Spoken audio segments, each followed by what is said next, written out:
years ago, but today we have already installed this so-called smart bus stops in Guangdong. 这个系统，而且90%都是国产化的。 90% of the system is manufactured totally in domestic companies, and that's the progress that has been made by the. We have covered the distance of 100 years from the foreign countries. This has greatly promoted the economic growth of China. In the information age, AI, 5G, as well as subway systems, it's a great boost of Chinese economic development, especially the great leaps in Chinese high-tech industries. With our improvement in new infrastructure, our resilience as well as vitality will be further improved. That's all. Thank you. Thank you, Mr. Liu, for your remarks on smart life and smart city. Next group of members, please.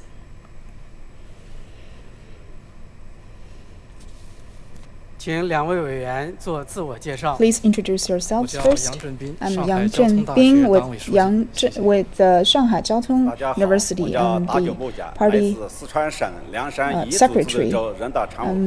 I am Mu Jia from Sichuan Liangshan Ethnic Minorities County. Please raise your questions. 请左区第3排中间那位记者提问。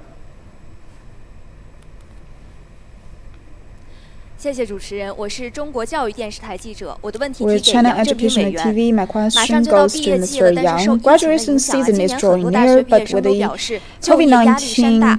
所以想请问您，在这种特殊的 a 情 lot 况 of the 下， graduate 您认为 students 就业问题该 complain 如 that 何解 they 决？ are 我 facing 们常 mounting 说呢，毕 pressure 业 in 要找 terms 个 of 好工作，那 employment. 么 So 到底什么 how 样的 what do you 工作 think 才 of 算是好工 this 作呢？谢谢。 problem, and what kind of jobs should these students seek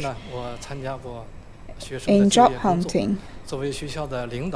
As a school leader, I have also been participating for many years the employment work for college graduates. We do face mounting pressure in this special time. The last mile seems to be more difficult than ever. However, now we have seen this joint efforts and synergy from all walks of life in society. Right now we see an increase in terms of enrollment in armies as well as graduate programs. The MOE also have organized 48 companies and universities to connect with the Hubei universities, and we have held several online job markets, which has been proven to be very effective. So for a person to be called a talent, you have to make major contributions. And no matter how smart you are, if you have made no contribution to the country and society, you cannot be called a talent. You need to find jobs that can contribute to the national development. During this containment of COVID-19, a lot of post-90s are working as medical personnel and as well as volunteers at the front line of combating the disease, which is a great embodiment of their personal values. So we believe that the students should maintain a long-term perspective and widen your choices in job selection. One of our students in our university had been a volunteer in the village areas, and she has been helping the villagers to sell their farm products online, which I think is a great example in terms of job seeking. Many of the students who have already signed their contract have chosen the job positions that can really contribute to the recovery of the economy as well as development. So I want to also call up to the employers. I think this is time to act counterclockwise and release this new enrollment plans to recruit the best talents, which I think will be a great solid foundation in terms of human resources for these businesses as well. Last but not least, for my students, especially the graduate students, we will finally pull through this disease and will see the flowers blooming again. And no generation of young people are as close to the Chinese dream as you are right now. So it's time to unleash your passion and your energy. Next question, please. 请右区第一排中间那位记者提问。好，谢谢主持人，我是农民日报全媒体记者， with the 我想问 Farmers 答九户贾委 Daily, 员。最 my 近昭 question 觉县 goes to 阿 Zhao 图利尔 Hongsha, 村，也就是大家 and 关注的悬崖 one 村 of the villages that ，84 is 户贫困户告 on 别 the 了悬崖 cliff, 爬梯，搬进了现成戏剧。有 households 人说 have 这 been 是 moving out 啃 of 下了梁山最 poverty 难啃的一个 and 硬骨 have 头。 been moving 请问 into 今年 the 梁山如 modern 期脱贫目标的信 modern 心和力量来自于哪里 buildings. 呢？ So 谢谢。 where does your confidence of poverty alleviation come from? Thank you for the question. I agree with my fellow members. The job seeking of the college students also calls for greater and longer perspective. We are at a very remote place in Liangshan, and the roads are not properly and well constructed, so it has hindered our economic and social development. Poverty alleviation to live a well-off life is our aspiration. This is the final year for this poverty alleviation efforts campaign, and I will have to say that as cadres, we are working very hard, especially the party members. We have a team of party members and local cadres has been paying visits to all of the households. We even have 23 cadres that have sacrificed their lives during this effort. And they are truly workaholics. But they are regarded as heroes in the eyes of the people, and some of them lost their lives at an early age of 36. Second, in our county, in the Putuo village of Jieyang County, an old man called Mahamo has a grandchild, saying that in the past we do not have electricity light, but now we we are enjoying the brightness that is brought about by lights, which also brings us with hope and power to move forward. 3. We have now faster access to the transportation system and other facilities. In the past, we are living basically in the slavery system and the infrastructure, but right now we are one step closer to the well-off society, to the moderately well-off society. This is because of the hard work of our local cadres. That's why in Liangshan, we are making and deploying the high-caliber cadres to come to the grassroots and provide services for the people and address their problems. That's why we have to pay tribute to the CPC as well as the Central Committee for your support of the Yi minority group. I also want to thank all of the people with my local dialects. The targeted poverty alleviation is effective, and our party and the government are truly our savior. 接受媒体的采访。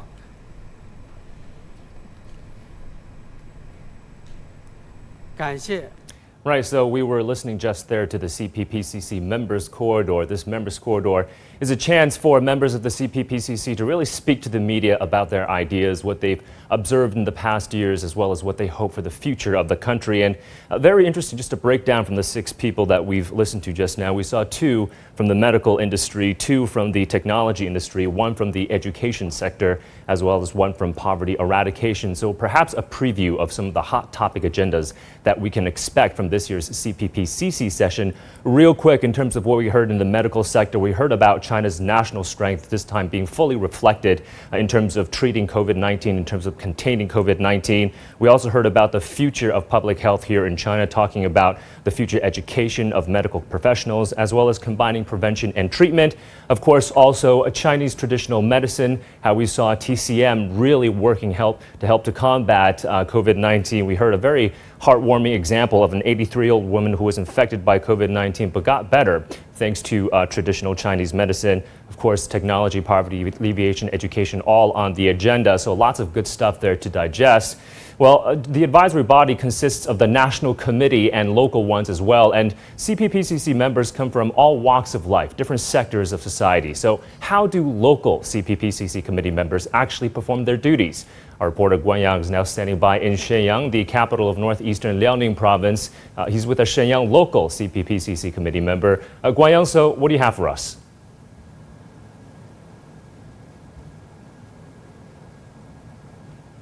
Hi there. China has thousands of political consultative members at the provincial, municipal, and the county levels. In practice, these members serve as advisors for the local governments and the legislative and the judicial organs, and put forward proposals on major political and social issues in every corner of the country. And joining our live today from Shenyang, the country's old industrial base, we have Fan Chunyan. She is one member of the city's political consultative committee and has years of experience in developing and managing the talent pool for high-end enterprises. She's going to share with us her proposal as a local political advisor here in Shenyang, as well as the expectations for this year's CPPCC. This year we have been witnessing many major events such as the containment of COVID-19 and 14's 5-year plan. And I've been following very closely the containment of COVID-19. And General Secretary Xi Jinping has addressed in multiple occasions the technology's function in terms of containment of COVID-19. 5G, AI, and big data has been playing an important function during the containment of COVID-19 in terms of cutting the source of transaction and the R&D of vaccine. All of this will not be possible without technological talents. During my research, I found that with an upgrade of industry and transformation of the industry, many technicians also need to continue to improve themselves in order to unleash their values. Only if the system is built can we unleash the biggest potential of technology. So as a member, I'm following very closely the relevant policies concerning technological talents and technological development. We hope that this will empower our development in this regard. Thank you very much. And yes, as Mr. Fan said, each session of the National Committee of the CPPCC has received many notable suggestions and proposals from its members. Some of them came into reality and have exerted a big influence on people's lives and the nation's development. This is why the CPPCC is an important organ for multi-party cooperation and political consultation in order to promote socialist democracy for today's China. Back to you. All right, thanks for that, Wang Yang. And of course, we are counting down to the opening session of the CPPCC, where we will be hearing a work report from the chairman of the CPPCC, Mr. Wang Yang. But right now, let's get back to our guests, Lawrence Braun, Professor Liu Baocheng, and Wang Huiyao. So CPPCC members are from various fields with very different backgrounds, and they specialize in all kinds of different areas. How does this diverse background influence how the CPPCC actually operates? Mr. Wang, let's get to you for that one. Yeah, thank you. I think the CPPCC actually started 1949 when People's Republic of China was founded. And that actually it's become gradually evolved into a very consultative democracy, and is actually very effective in China. It's a mechanism to build consensus. It has composed almost over 2,000 members at the national level, and also at the provincial level and the county level. But also, it's more important, it's composed of the 8 democratic parties in China, and also non-party members, and also over several dozen of national associations, different groups. So it's an elite organization that really, they have any ideas, proposals, they are advising the government, they debate, they actually conduct investigation, they do many things. So it's really a consensus building mechanism, rather than they actually against each other, really, they critique each other, but they really for the constructive purpose. So I think this is very unique for China to have this kind of a system, that they have enough wisdom, enough advice, enough feasibility studies, enough investigations, but then they are also monitoring, inspect, and also advising government. So it's really important that CPTPC it become actually a positive and constructive forces in China, rather than they really repudiate each other. It's really seeking the best expert opinion, and it's composed of largely professionals, elites, and 60% of CPPCC members are non-party members, non-CPC members. So you can see actually majority of that is composed of different groups and different elites of all walks of life. So it's really an excellent invention of China for democracy, particularly for the consultative democracy, and it's very effective in China. Yeah, Mr. Wang just explained to us the roles and functions of CPPCC members. Let's also get to this. Their suggestions and advice to the central leadership and the National People's Congress, China's lawmakers, can be very specific, and it also includes some adjustments to specific policies. So let's talk about poverty alleviation. We heard a CPPCC member talking about the specific efforts being done in his hometown to achieve that goal of eradicating absolute poverty. So let's get your take on this. Lawrence and maybe Professor Liu, what do you think are the top priorities this year for China to achieve its comprehensive goal of eradicating absolute poverty? Well, the main focus is going to be development in the western regions of China because of the isolation of so many of these areas. The pockets of remaining poverty are there. And so this is going to involve what we heard earlier today from the different members talking about smart technologies, high-speed rails. For so many years in the 80s, 90s, the past really 4 decades of reform, population has moved from the rural areas to the coastal areas seeking opportunity.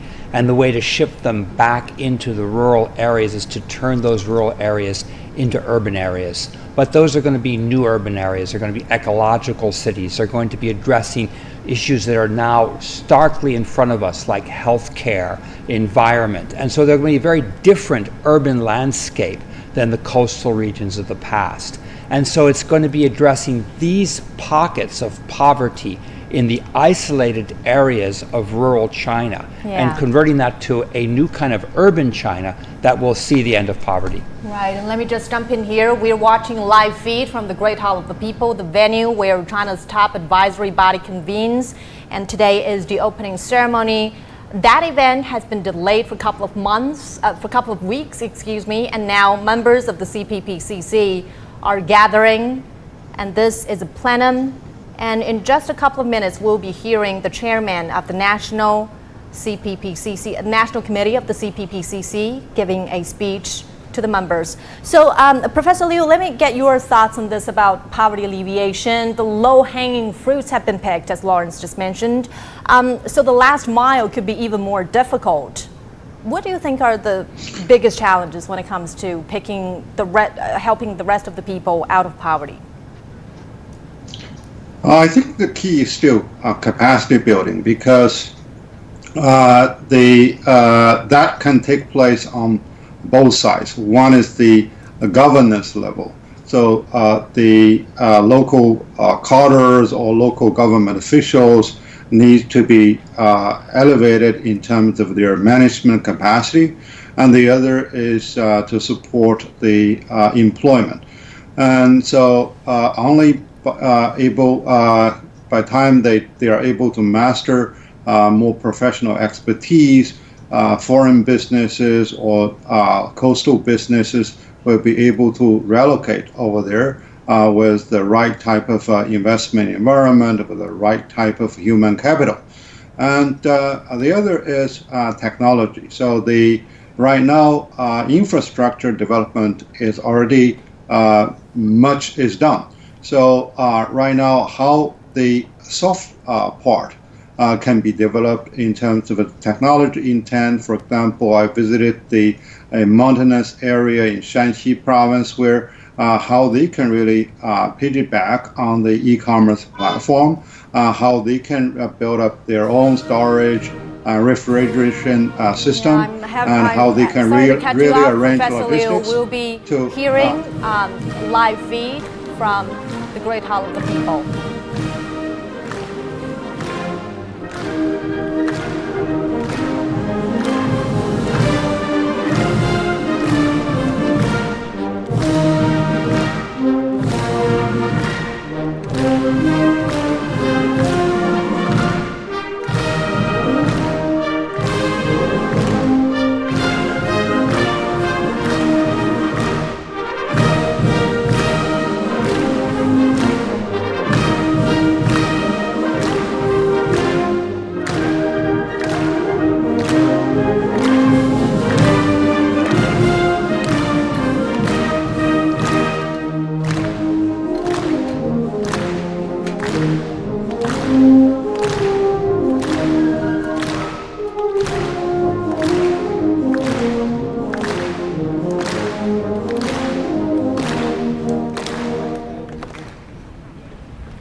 Well, there you are watching this live signal, the opening of China's top advisory body, the CPPCC.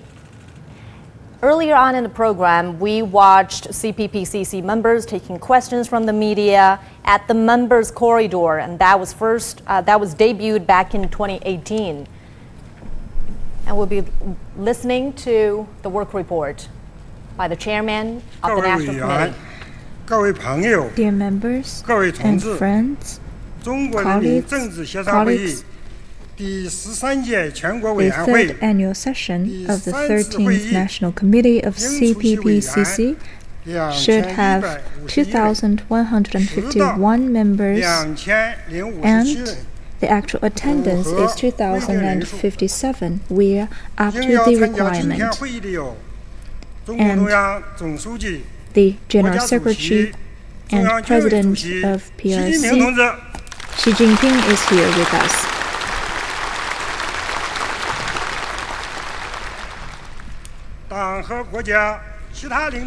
And also with us, there are leaders and cadres for the party and the nation.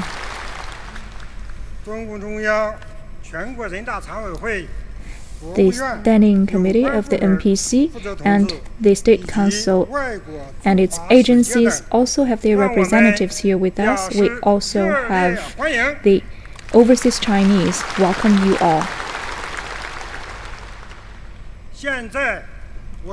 Now I declare the third annual session of the 13th National Committee of Chinese People's Political Consultative Conference is officially kicked off.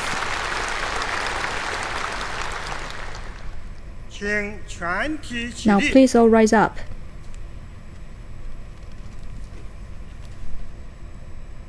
And sing the national anthem.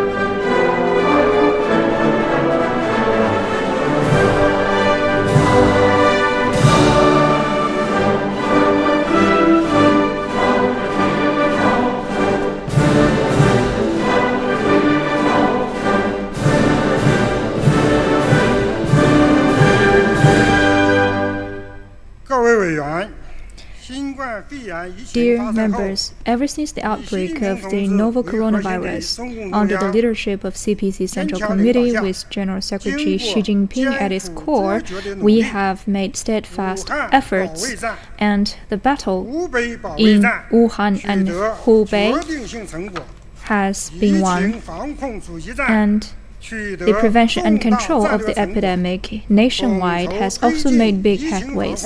We have made coordinations in controlling and preventing the coronavirus, and our economic and social development has gone somewhere. In front of this severe epidemic, a group of medics, cadres, employees, community workers have sacrificed,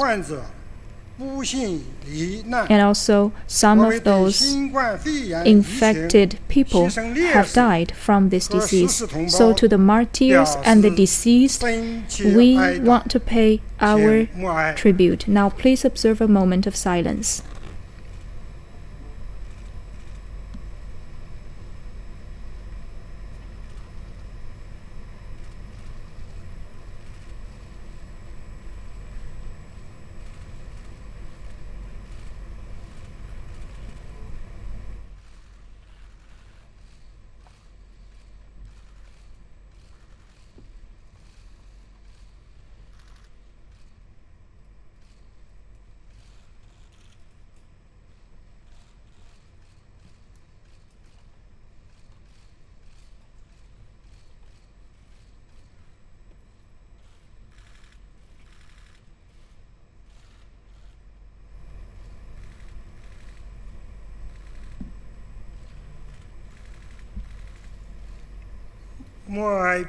This is the end of the observation.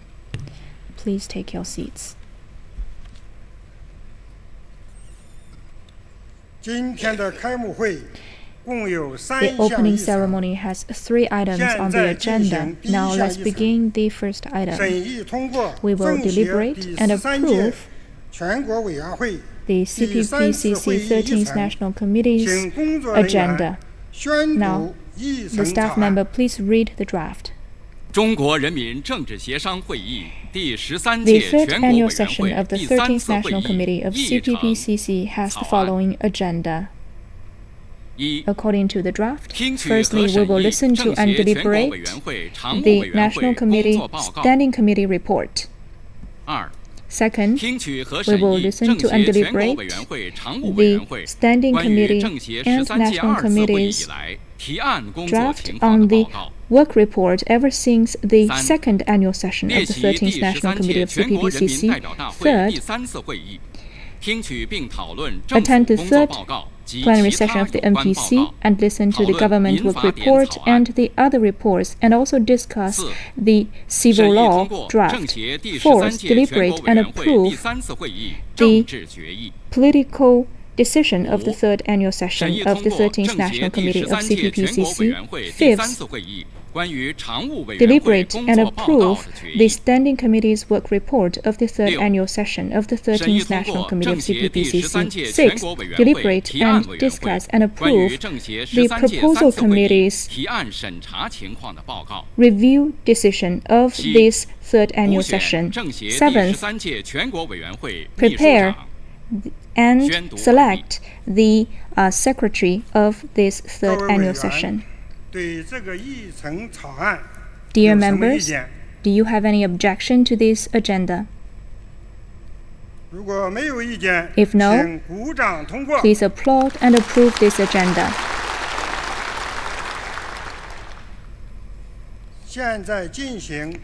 Now let's begin the 2nd item on this agenda. Let's invite Chairman Wang Yang on behalf of the CPPCC and the Standing Committee of the 13th CPPCC to deliver the work report.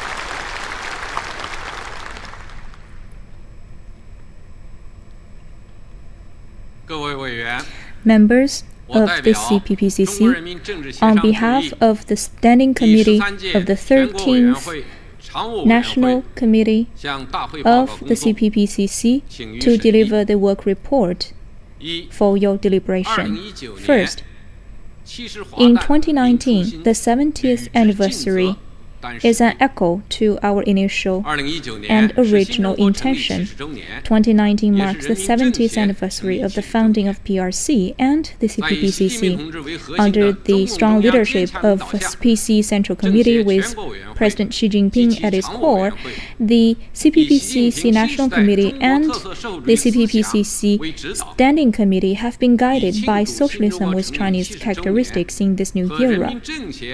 With the focus on celebrating the 70th anniversary of both PRC and People's Political Consultative Conference, we have been progressing with the five-sphere integrated plan, the four comprehensive strategy, and the battle of building a well-off society in a well-off way, and the three battlefields. We have been strengthening the establishment of such special consultation organization to fulfill our functionalities, making new contributions to the undertakings of the party and the nation. The CPC Central Committee convened the Central Committee of CPPCC Conference, which is the first time in the history of the party and People's Political Consultative Conference. General Secretary Xi Jinping delivered a keynote report highly commending the contributions in the past 70 years and commenting on the missions, fundamental requirements, and priorities of People's Political Consultative Conference in this new era. He revealed the internal correlation between the CPPCC and national governance system, answering the questions like what is it, what does it do, and how to do them, pointing out the direction for the course of CPPCC in this new era. In the past 1 year, and recently, in the fighting against the novel coronavirus, the Standing Committee has been carefully executing the new requirements and new arrangements of CPC Central Committee. It highlighted some focal points in the following four fronts.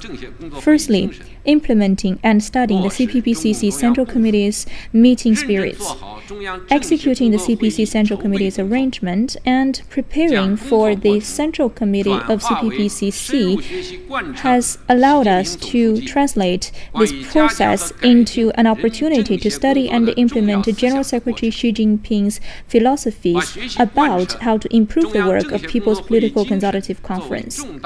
We take such a spirit of CPPCC Central Committee as a key political task. We have held a lot of activities, for example, the theoretical lectures and the thematic lectures to different levels of People's Political Consultative Conference, and we have been studying the spirit of the fourth plenary session of the 19th Central Committee of CPC to deepen our understanding about the socialist system with Chinese characteristics, the national governance system, and governance capacities modernization. We gained a further understanding about how to play the role of People's Political Consultative Conference as a special organization. And we also have kick-started 10 system building with 65 tasks specified in this meeting to lay a solid foundation for the work of CPPCC in this new era. Second, we prepared a series of activities for the 70th anniversary of CPPCC. According to the arrangement of CPC Central Committee, we organized the members to prepare for the 70th anniversary of PRC. We also staged a celebration of the 70th anniversary of the CPPCC themed under Me and Our CPPCC. We also arranged 10 special programs to tell the stories of multi-party cooperation with CPC leadership. We also organized 2,149 members in the 132 batches to pay field visits themed under original intention. We also selected and awarded 100 influential proposals in the past 70 years in CPPCC. We also made some documentaries under the same theme. We published some books like The Creation of a New World, The National Flag and National Anthem and National Emblem of PRC. Another book was called The Events of CPPCC in the 70 Years. We review the historical achievements to stimulate the impetus. 3. will improve the efficiency in both fronts of our functions. We have carefully implemented the important instructions made by General Secretary Xi Jinping. In consultation and consensus forming, we have built platforms and mechanisms. And we have stick to the conversational system with political leadership and unified democracy. We've been inviting ex parte members to have conversations, and total number amounts to 316.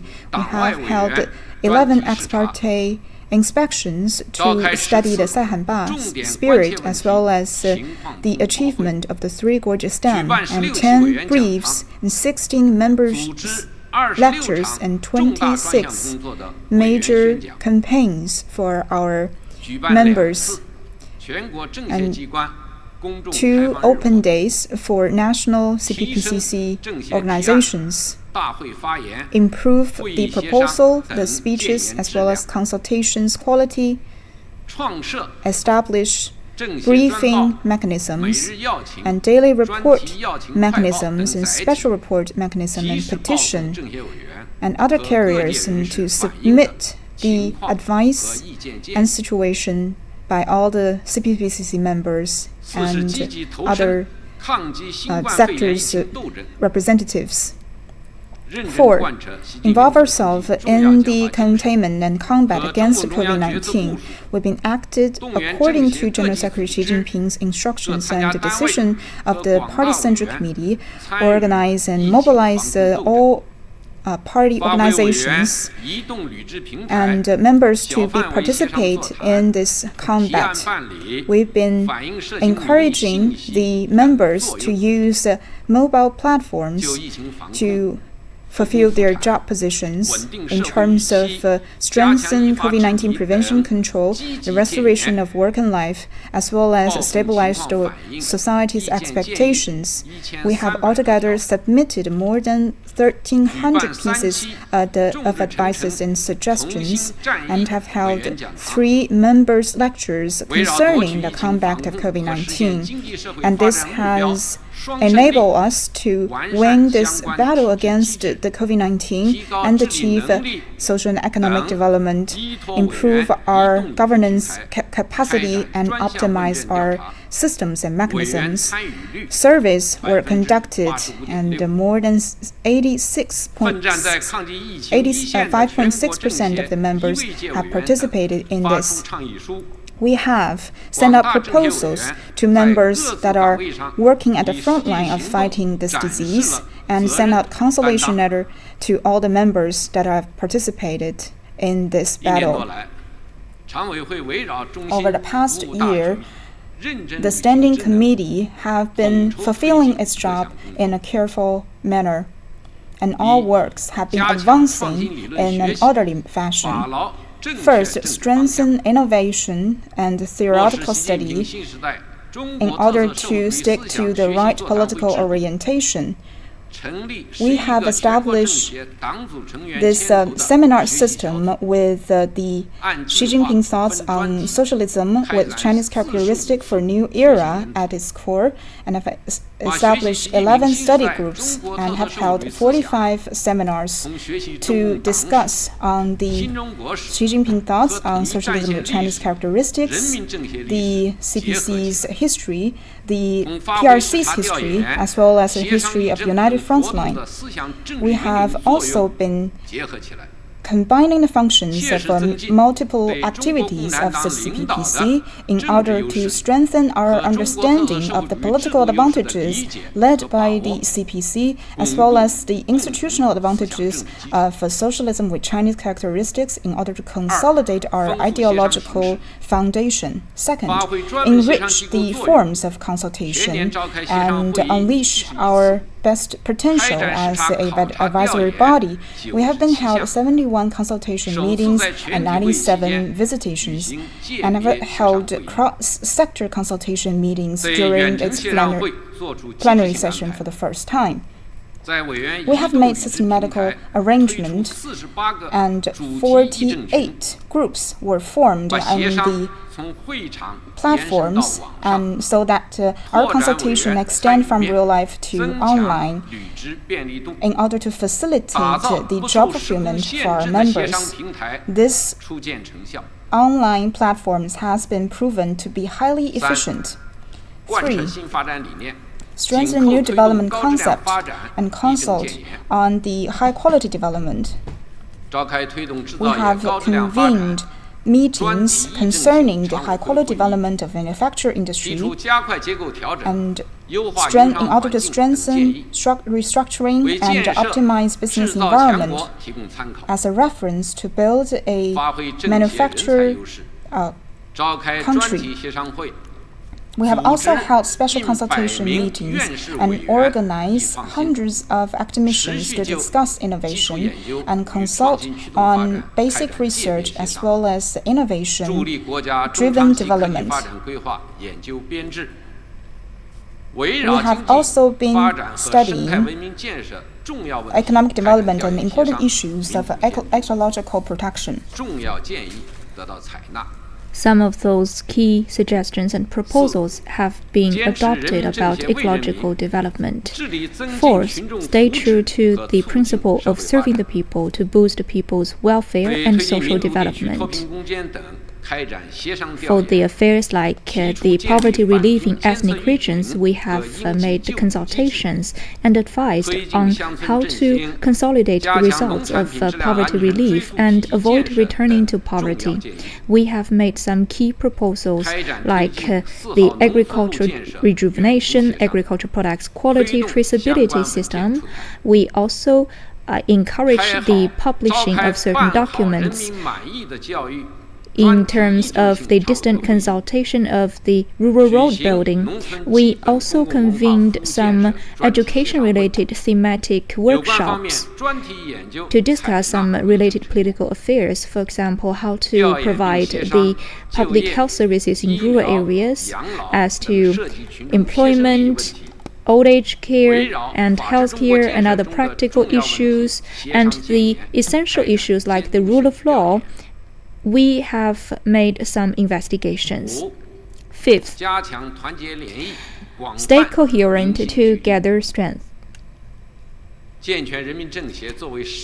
improved the CPPCC system as a new type of political system and an organizational form as to the national unity, socialist core values, and other doctrines. We made interpretations. We convened thematic consultations and workshops. We also supported the Hong Kong CPPCC members to give their voices and to avoid violence in Hong Kong and to restore order. We publicized the successful practices of one country, two systems in Macau and guided the convening of the 15th Heluo Cultural Workshop and the 11th Straits Forum to boost communication cross straits in the grassroots level. We also strengthened our connection with the overseas Chinese. 6th, deepen our friendly exchanges with foreign countries to serve the national landscape. We actively conduct high-level mutual visits and multi-level communications to publicize the People's Political Consultative system and the new type of party system. We also made some supervisory investigation as to the U.S. Senate and U.S. Congress and their actions like the Hong Kong Human Rights and Democracy Bill and the Uyghur Human Rights Policy Bill. We have made solemn statements to refute such lies. 7th, pay attention to high quality and the efficiency of duty execution.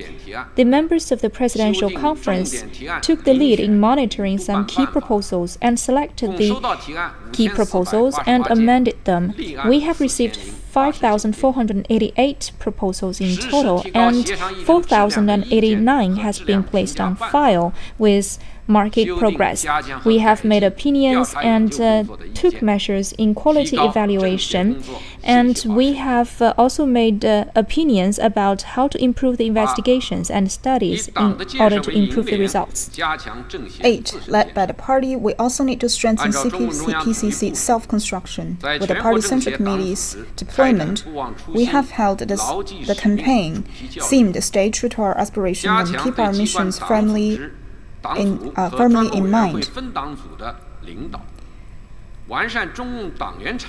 The special committees, party committees, are playing the leader role, and the commentary systems is built. We have also held special work meetings for special boards, and in order to strengthen our opinions in terms of advancing their work. And we also need to build these model organs as our goal and to forge a team of cadres. We also need to ease the burdens at the grassroots level and carry out internal inspections and urge that the inspection group fulfill their supervisory responsibilities. Dear members, in the past year, we have made some achievement that will not be possible without the strong leadership of the Party Central Committee with Comrade Xi Jinping at its core, or the support of party committees of all levels, as well as governments and societies in all walks of life. And it's a result of our joint efforts. Hereby, on behalf of the Standing Committee, I'd like to extend my heartfelt thanks to you all.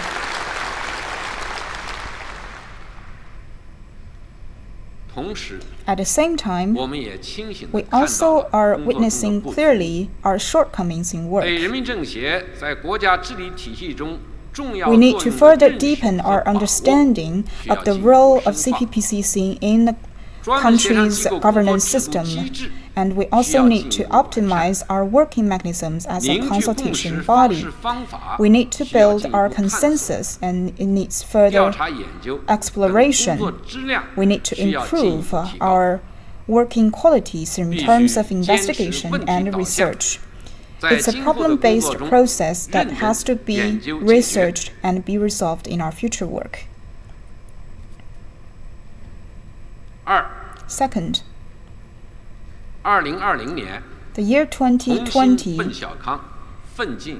is the year of marching towards a moderately prosperous society, as well as the last year of the 13th five-year plan.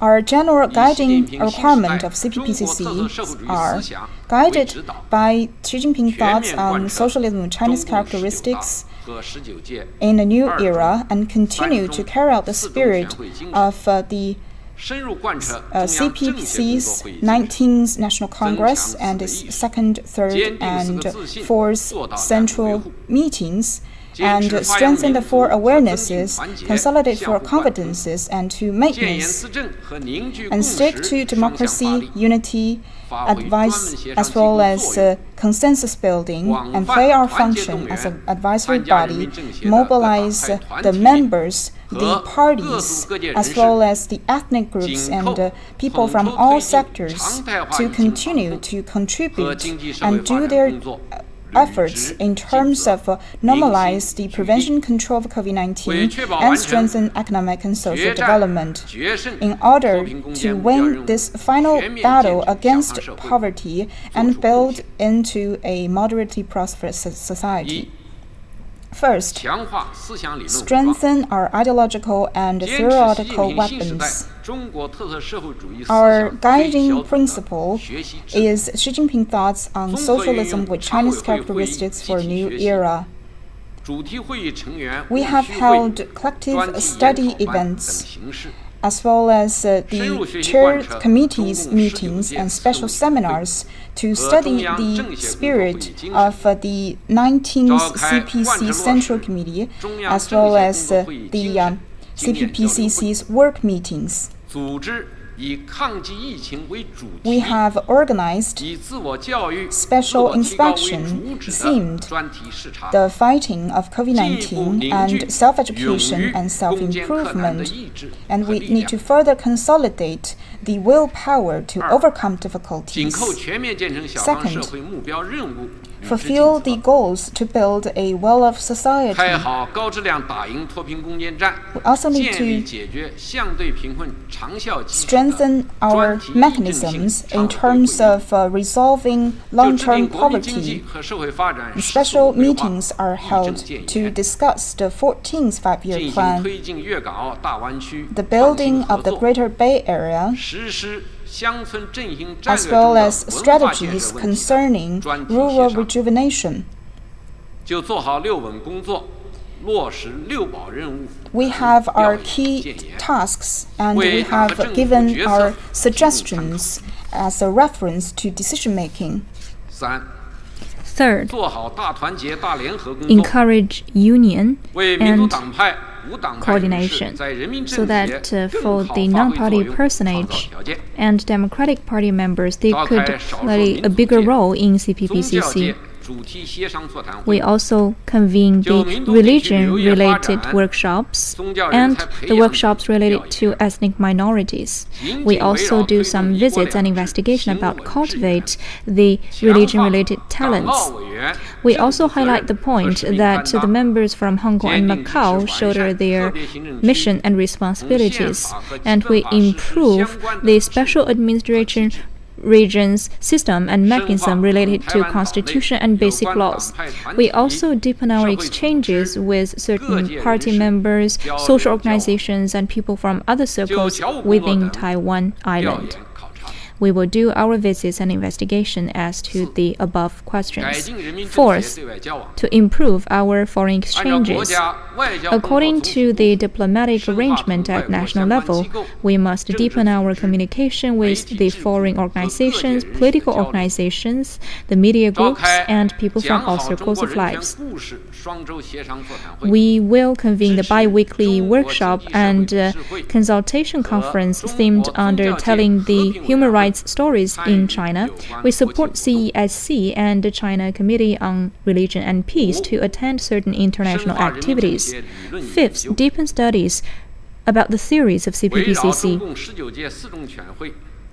According to the arrangement of the fourth annual session of the 19th CPC Central Committee and the CPPCC Central Committee working meeting, we will give full play to the advantages of CPPCC system and the relation between CPPCC and national governance system, as well as the special consultation bodies operating mechanism.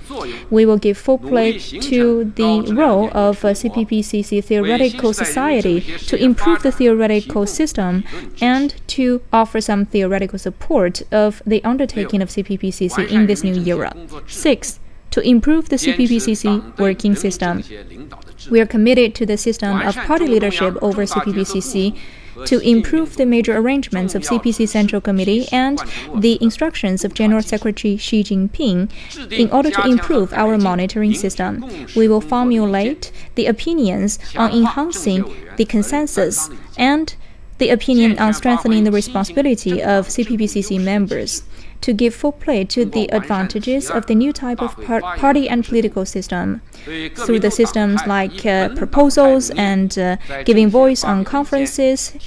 For the democratic parties, giving advices and suggestions in CPPCC occasions, we will make some systematic arrangements. We will also improve the working system of special committees and the connection and guidance system within the system of CPPCC. We will also build the cadre team with an effort to build a team of exemplary organs that will reassure the people at large. Third, cement the fundamentals. We will try to open a new chapter of CPPCC work in this new era. General Secretary Xi Jinping has delivered keynote remarks on the Central Committee's conference and his opinion on how to enhance the CPPCC work in this new era. With that, he offered suggestions about the key tasks of CPPCC now and for the near future. We must keep implementing those opinions and spirits to cement our fundamentals and stay committed to the system of CPPCC and develop better CPPCC undertaking. First, we have to stay firmly committed to party leadership over the CPPCC. Accepting and welcoming the party leadership has been the consensus of people from all sectors upon the establishment of CPPCC and also written into the CPPCC Charter. Right now, the world is undergoing major and unprecedented changes. China is at a critical time to realize national rejuvenation. Our practice since the 18th CPC Congress have shown that only if we stick firmly to the party leadership and unite around the Party Central Committee with General Secretary Xi Jinping at its core, can we overcome the difficulties and realize national rejuvenation. In the CPPCC, party leadership has to be specific and it has to be implemented with theoretical weapons and job fulfillment, cooperation, the automation of organization and systems, and team building.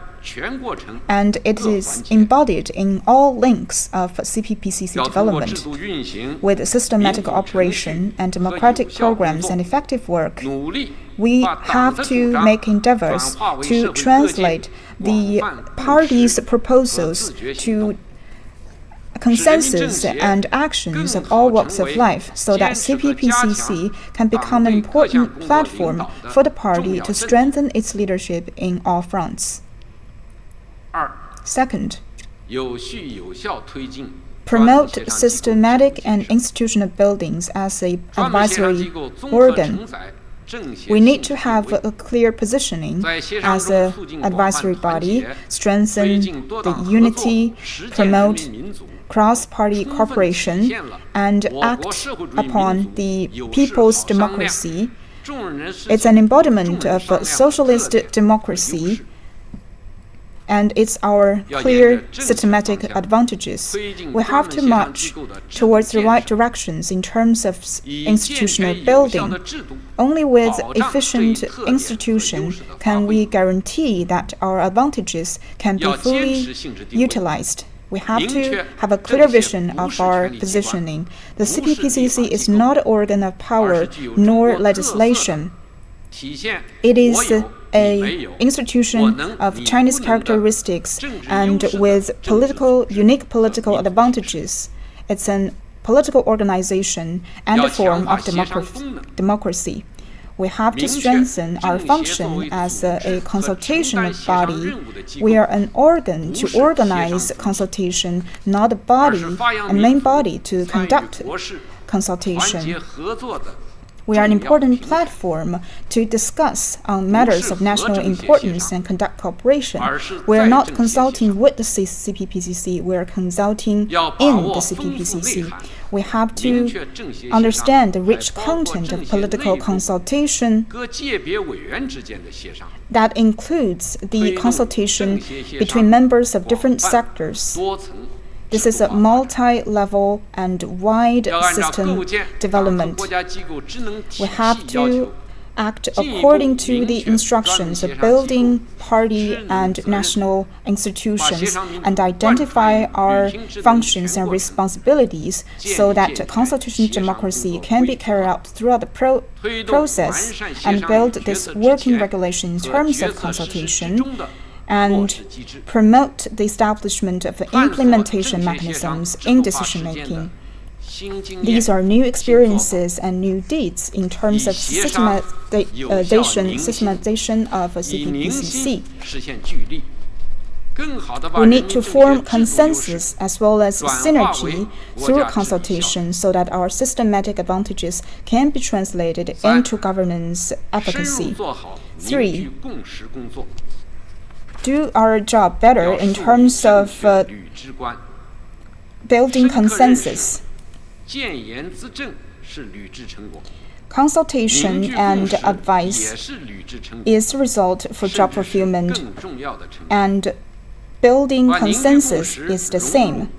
It is important for us to integrate the building of a consensus into inspection, research, and consultation.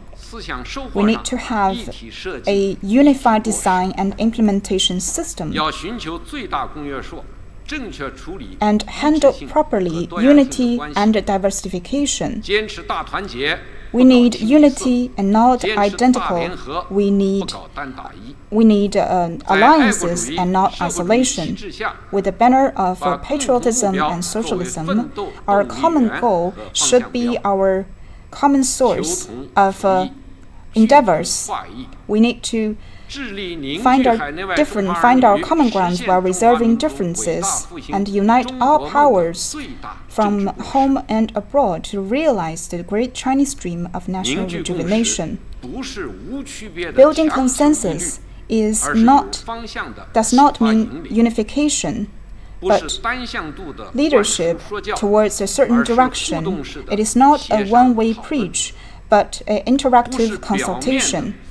This is not agreement on surface, but agreement at heart. This is not one silver bullet to address our problems, but a long-term mechanism to address the problems that we might encounter in the future. We have to strengthen our studies through consultation and communication. Unity, criticism, and unity can also improve our consensus. We have to discuss on key matters and listen to the special groups' appeal of interest. We also need to learn and study the influence and impact of the internet developments on people's mindset. We also need to improve unity so that CPPCC can become a more important channel to address contradictions and forming consensus. This is a solid political and social foundation for the CPC to lead the people to govern the country. 4. Strengthen our sense of responsibilities. The CPPCC members are representatives from different factors. They are the main body of our work, and they have high influence and responsibilities. Some of them are public figures that have to shoulder their dual responsibilities. We also need to strengthen our sense of responsibilities and work for our country and people. No matter in CPPCC or in your own positions, you have to cherish your honor and know your responsibilities and never wring your hands when difficulties come.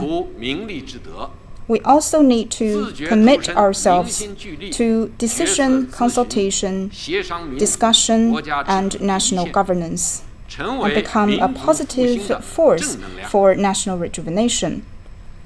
We also need to improve our capacities and meet the demand to optimize the country's governance system as well as capacity. We also need to strengthen our theoretical studies and read more books to strengthen our capacity and of research, capacity to connect to the crowds and cooperation. It is important for us to do our job well in terms of consultation, discussion, deliberation. The CPPCC mechanism has to be fully implemented. The members should also be playing as the role model and make endeavors and fully realize that CPPCC is a political organization and we should stick to our political stance unswervingly and make our voices heard when time comes. Our model actions is important in terms of job fulfillment, and will also be leading the different people from sectors to move forward together. Members, we are now at a historical standpoint of the two centenary goals. The CPPCC is carrying honorable and major responsibilities. Let us unite closer to the Central Party Committee with Comrade Xi Jinping at its core and uphold the banner of socialism with Chinese characteristics and usher in a new era for CPPCC. In order to build a moderately prosperous society, build the socialism with Chinese characteristics, and realize the great Chinese dream of national rejuvenation.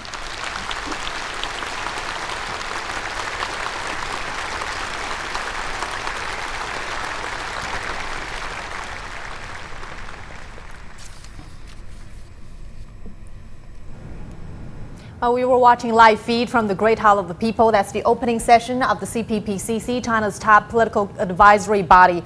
And we were hearing chairman of the National Committee of the CPPCC, Wang Yang, review the highlights of the CPPCC's work over the past year and identified shortcomings. He also laid out some very practical goals in the years to come for CPPCC members. And now let's get all the details and insights from our guests. Let's turn to Lawrence Braun, Professor Liu Baocheng, and Mr. Wang Huiyao for